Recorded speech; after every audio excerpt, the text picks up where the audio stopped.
Oh, good morning and welcome. I am Kenny Bolkara, your host of the party, and today, here I am in studio coming to you live. And so what is it that you need to know on Friday, October 14, 2022? Well, the CPI did not retreat yesterday. Rather, it's actually becoming more entrenched. And what was that happened to stocks? They collapsed and then they surged higher as the morning turned to afternoon, and massive hedging being credited for the move, right? We'll talk about that in a minute. Treasury surged higher before pulling back, causing more confusion in the markets. And the banks are due to report any minute now. We've already heard from JP Morgan, Citibank, Wells Fargo, mixed results, but JP Morgan just crushes it like they do every year. And what are we having for dinner? We're having the Pork Cutlet Milanese, but we'll get to that in a second. So yes, it was a crazy day yesterday. Started with the hotter than expected CPI print that showed us that core inflation month over month went up by 0.6%, more than expected, while year-over-year inflation, after taking out food and energy, two groups that are very volatile, surged by 6.6%,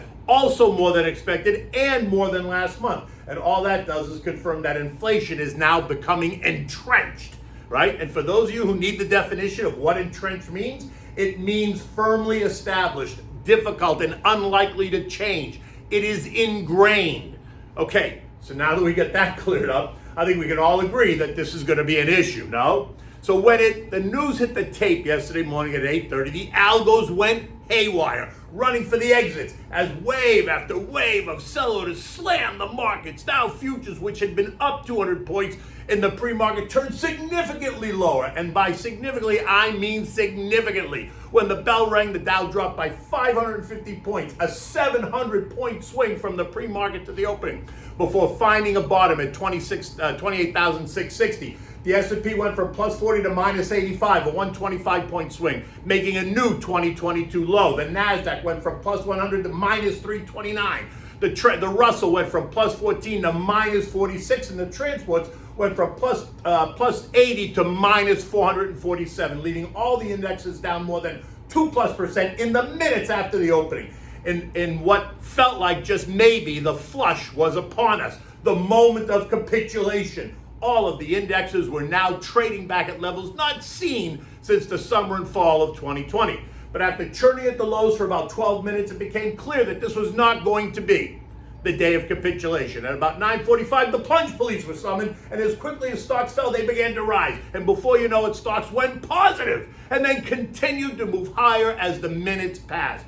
The move higher, leaving many to ask, what was this all about? What was going on? What changed that sentiment, right? Was it a technical bounce off a well oversold position? Partly. How about some massive hedging? Data shows that professional asset managers, traders, and institutions bought more than $10 billion in puts last week, a move that translates into a bet of a decline in prices, which also means that those bets for a decline have to be reversed at some point to close out those positions, which creates buyers. Kavish?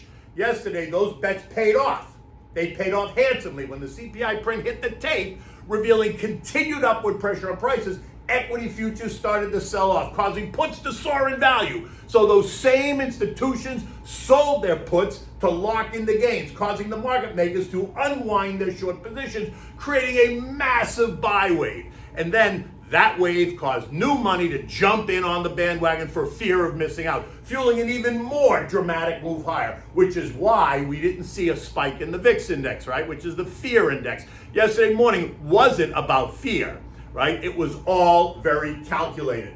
But how about the idea that maybe earnings just might be less than horrible, right? Not as bad as we're expecting. I mean, so far we've heard from 7 S&P companies, right? Pepsi, BlackRock, Fastenal, Walgreens Boots Alliance, and they all beat their estimates. We had Domino's Pizzas, Delta, and PGR. They missed, but not badly. Forward guidance has been anything but horrible, and just maybe, that helped the mood as well. In the end, no matter what you thought or how you explained it, what is clear is that the markets are volatile. The market dynamics, like it or not, are driven by sophisticated, automated, quantitative strategies that control algorithms that can and do cause short-term chaos. And if yesterday was not the perfect example of that, then I don't know what to tell you, because I don't know what it is, because yesterday was, in fact, the perfect example of the chaos.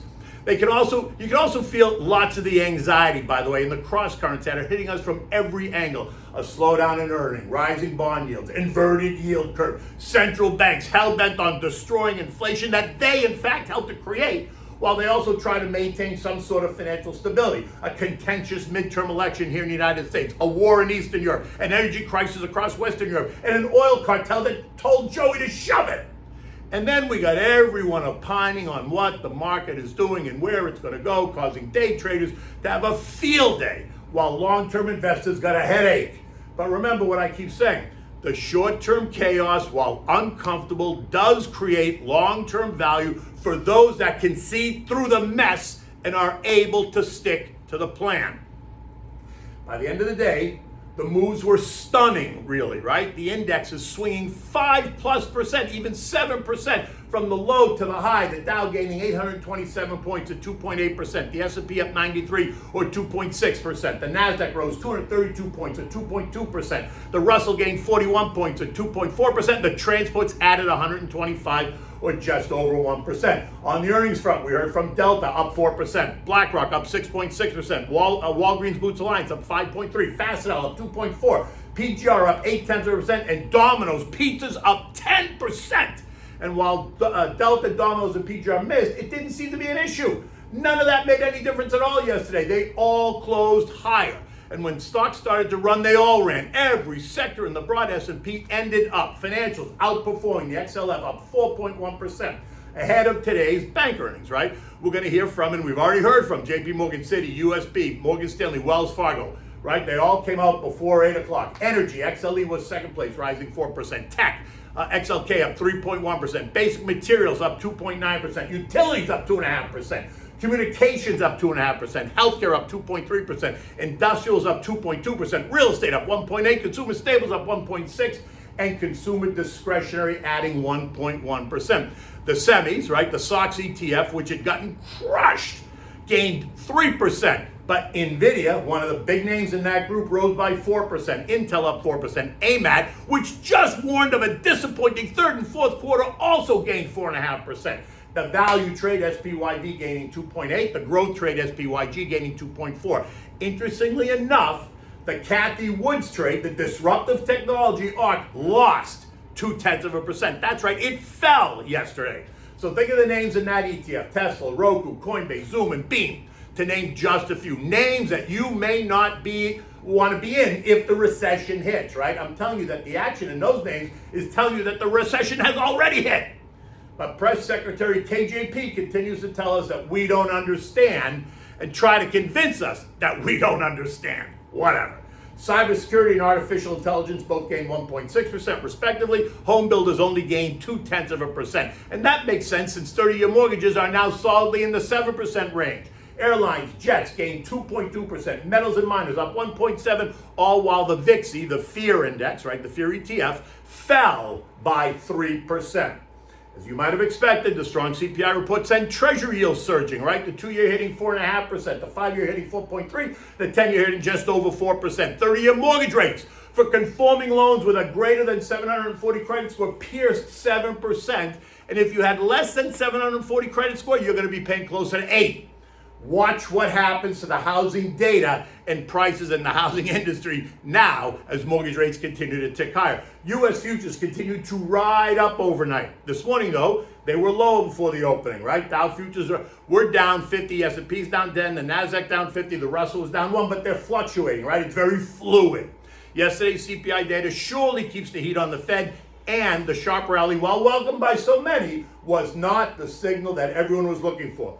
The signal won't come until we get more clarity on earnings, on forward guidance, on the pace of inflation, on the depth of the recession, on the strength of the job market, on the outcome of the election, the energy situation in Europe, the energy situation in the U.S., the ongoing war between Russia and Ukraine, the potential takeover of Taiwan by China, the endgame by the Fed and all the other central banks. So I guess what I'm saying is, listen, sit tight. This is a long game. The focus today is squarely on the bank earnings, right? More importantly, how much of those guys are putting aside in loan loss reserves. That's going to be a key number this earnings season. Why? Because they will tell you what they really think about the future of the U.S. economy and the consumer. Word has it they are building a large, trillion-dollar large reserve funds to offset what is expected to be a wave of defaults coming. Earnings have been revised lower, so don't be surprised if we see beats across the street. The talk has been how these banks are supposed to surprise to the upside, and JP Morgan was a classic example, as was Citibank, I believe, because they beat it to the upside too. Wells Fargo, I think, missed. And that's all very orchestrated as well. Don't go kid yourself. It's all very orchestrated. Eco data today is all about the strength of the consumer. Retail sales due out at 8:30. Top line expected to be up by 0.2. Ex autos and gas also up by 0.2. University of Michigan survey expected to be 58.8. 1 year inflation expectations of 4.6. 5 years at 2.8. I think that's a useless data point. 5 year trying to guess on the 5 to 10 year inflation rate. I think is useless, but whatever. Asian stocks all closed up on the day. Markets in the region were up by more than 2.5%. European stocks opened higher and are also continuing to move up. Word that the Bank of England Governor Andy Bailey is supposedly shutting off the spigot and ending the emergency bond buying program announced 2 weeks ago. UK Finance Minister Kwasi Kwarteng reiterating that he and PM Truss are totally focused on delivering their growth plan. So any talk of a pivot or U-turn is nothing but talk until it isn't. And just saying that, Kwasi Kwarteng got the boot today, so he's out, and maybe PM Truss is in fact going to pivot. At 6 a.m., the markets across the region were all up by more than 0.5%. The S&P closed yesterday at 3669, up 93 points. After the swing low, it took us to 3491, which now puts S&P 3400 in the line of sight. I mean, once we broke 3,500, it added a new dynamic to the 2022 trading range. And with 3 months to go and lots of expected hits to come, we can't discount another test lower. The 28th brings us the PCE deflator, and that is expected to be hot. That's also the Fed's favorite inflation gauge. November 2nd brings us to the next FOMC meeting. The focus is going to be squarely on what they are hinting at now for the December meeting, because we know what's happening in November, right? And don't forget, the November CPI and PPI and PCA numbers are expected to be higher as well, because energy has surged by 25% this month, and that's going to be reflected in next month's reading. Remember, nothing else has declined enough to offset the rise in prices in food, shelter, and energy, so expect inflation to become even more entrenched. Not good. Listen, as a long-term investor, you have to just stick to the plan. Take advantage of dollar cost averaging and dividend reinvestment programs. Overweight the big, boring names in this environment. Buy the stuff that people need. The STPN, stuff that people need. Right? So what are we having for dinner tonight? Okay, we're having the Pork Cutlet Milanese. And this is simple, but it's always so good. It's soon to become one of your favorites, right? And it's colorful, so it's always a pleasure to serve. So for this, you're going to need pork chops, right? You're going to start by making the tomato bruschetta first, right? So you want to get some nice ripe plum tomatoes, maybe 7 or 8 of them. You want to dice them up. You want to add them to a bowl, add in 3 or 4 cloves of garlic, crush some of them, chop some of them, add those to the bowl, get some fresh basil, chop up the fresh basil, salt and pepper, olive oil, and diced red onion, right? I love red onion, so I put a lot, but you put what you think. Mix it all together, let it marinate, cover it, leave it on the counter. Do not refrigerate it unless you're not going to use it today.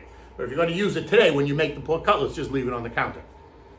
Next, you need the pork cutlets. You want to pound them thin, right? You want to rinse them and pat them dry with a paper towel. Beat a couple of eggs, set that aside. Prepare a bowl with the Italian seasoned breadcrumbs, set that aside. Prepare a bowl with flour, seasoned flour with salt and pepper. Now set that aside. Make the assembly line. You want the flour, the egg, and then the breadcrumbs. That's how you're going to make the assembly line. Put some olive oil in a broiling pan. Turn the broiler on high. You want there to be enough oil in the bottom of the pan just so the cutlets are bathing. You don't want them drowning in the oil. Put the pan under the broiler so the oil gets hot, because you want to put the cutlets in when the oil is hot, right? Put it on the second rack. Don't put it right up against the broiler. Now, you want to take the cutlets, you want to dredge them in the flour, shake it off, dip them in the egg, and then dredge them in the homemade breadcrumbs, making sure to coat all sides very well. When the oil's hot, place the cutlet in the broiling pan. Put it down, flip it over, so that the breadcrumbs the seared breadcrumbs are on one side. Now they're underneath the broiler. Cook those for about 5 minutes, or until they turn nice and golden brown. Take them out, flip them over to the other side, cook them for another 3 or 4 minutes until the breadcrumbs get nice and golden brown and the pork cutlet is done. When it's done, the whole thing should take you maybe 8 or 9 minutes. Remove the pork cutlets and set them aside. Now, in the presentation, you want to make a bed of greens on the plate. Maybe something fresh spinach, some fresh arugula, maybe Boston Bib, whatever. You can mix it. You can use one. You can make it look pretty, whatever you want. Now, take the broiled cutlet, put it on top of the greens so that it looks really nice and pretty. Now, you want, using a big spoon, you want to take the tomato bruschetta. You want to put it on top of the pork cutlet. Right? It's a very colorful dish. You got the green, you got the red, you got the onions, you got the cutlet itself, right? And then you want to serve it, right? It's like eye candy. That's what this is all about. You got to make the food look like eye candy because it's appealing both to the eyes and to the taste. You want to serve this with a favorite wine of your choosing. A red would probably go better with this, like the Chianti Classico or Pinot Noir, something light, not really heavy, but you can choose whatever makes you happy is what's going to work for you in any event. The day's getting started. I'm about to go on Fox Business with Stuart Varney. So until Monday, take good care.